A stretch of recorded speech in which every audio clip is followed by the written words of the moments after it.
한국에 있을 때 종종 태백산맥 꼭대기에 자리 잡은 예수원에 들리곤 했습니다. 그곳에 기도하러 오는 사람들은 대부분 한 가지 마음을 품고 오는 것 같습니다. 다 내려놓고 싶다는 마음입니다. 세상적인 자포자기가 아니라 주님 앞에 그 무엇도 우선될 수 없음을 깨달은 내려놓음이었습니다. 침묵 속에 흐르는 삼종의 위엄은 실로 주님의 임재를 경험케 하는 특별한 경험이었습니다. 십자가를 묵상하며 며칠을 눈물로 비우고 또 비우며 기도했던 저는 그 시간들을 아쉬움으로 뒤로 한 채 다시 삶으로 돌아와야 했습니다. 반면에 세상의 소리는 시끄러웠습니다. 어디로 갈지 모르는 자들이 외치는 욕망의 아우성은 부자나 가난한 자나 크게 다르지 않았습니다. 그것은 평화를 추구하는 것처럼 보이고 삶의 행복과 평안함을 갈망하는 것처럼 보이지만 사실상 평화를 잃어버리고 있는 행위들입니다. 진정한 평화는 소유하는 것이 아니라 존재하는 것에 있기 때문입니다. 소유에 집착하는 인간은 필사적으로 소유를 얻기 위해 뜁니다. 하지만 그만큼 삶의 아름답고 평화로운 시간들을 잃어버리며 삽니다. 풀꽃 앞에 멈춰 서고 바람과 구름과 별들 그리고 새들과 눈을 맞추고 신비로 가득 찬 이 세상을 찬찬히 살펴볼 여유조차 없이 우리는 바쁘다는 말을 입에 달고 정신없이 뛰어다닙니다. 그렇게 삶은 전쟁터가 되어버리고 하루하루 숨차게 달리다가 어느 순간 고난이 찾아오면 잠시 멈추어 서서 내가 뭐 하고 있었나 생각해 보지만 이내 그 문제가 풀리고 나면 재빨리 다시 삶의 전쟁터로 들어가 아무 생각 없이 뛰어다닙니다. 그리고 그러한 삶은 어제와 같은 오늘로 반복됩니다. 이것이 우리의 자화상입니다.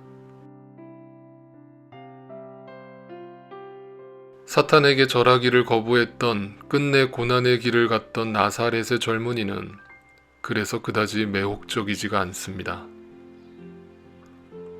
그런데 여기 그 젊은 예수 앞에 무릎을 꿇은 한 여인이 있습니다. 무엇을 들고 왔을까요? 옥합입니다.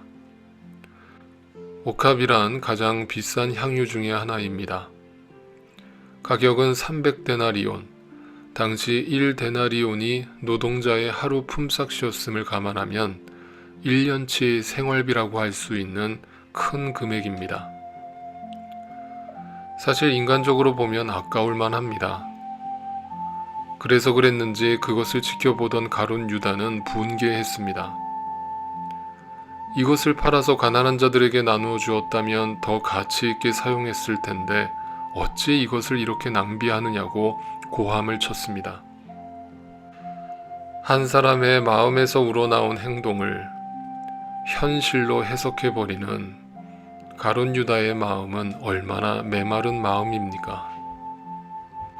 가룟 유다의 마음속에 지하수처럼 고여있던 배신의 물이 터져 나오기 시작한 그날은 그렇게 참으로 메마른 저녁이었습니다.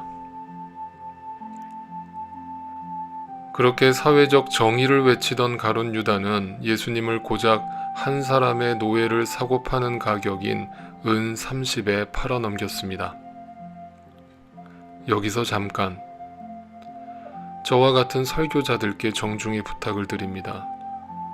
부디 이 이야기를 가룟 유다가 되지 말고 옥합을 깨트린 여인처럼 최선을 다해 헌금하라는 이야기로 풀지 말아 주십시오. 영원한 하나님의 말씀을 메마른 현실의 삶으로만 풀지 말아 주십시오. 가룟 유다처럼 의로운 척하지만 결국 주님의 것을 도둑질하는 강도가 되지 말아 주십시오. 왜냐하면 소유로는 존재의 이유를 절대 채울 수 없기 때문입니다. 여인은 그저 예수님과의 관계에 더 가치를 두었을 뿐입니다.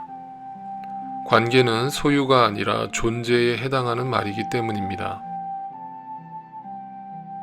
그러므로 그 여인에게 비싼 옥합을 깨트린 헌신은 존재의 이유에 관심을 둔 관계의 결과요, 열매였을 뿐이지 무언가를 또 소유하고 얻고자 하는 수단이 결코 아니었습니다. 물에 빠졌다가 죽을 고비에서 극적으로 건짐받은 그 기쁨을 아는 사람은 더는 물가에서 모래성을 쌓는 행복을 바라볼 수 없기 때문입니다. 내게 있는 향유옥합 주께 가져와 그 발 위에 입 맞추고 깨드립니다. 나를 위해 험한 산길 오르신 그 발 걸음마다 크신 사랑 새겨놓았네.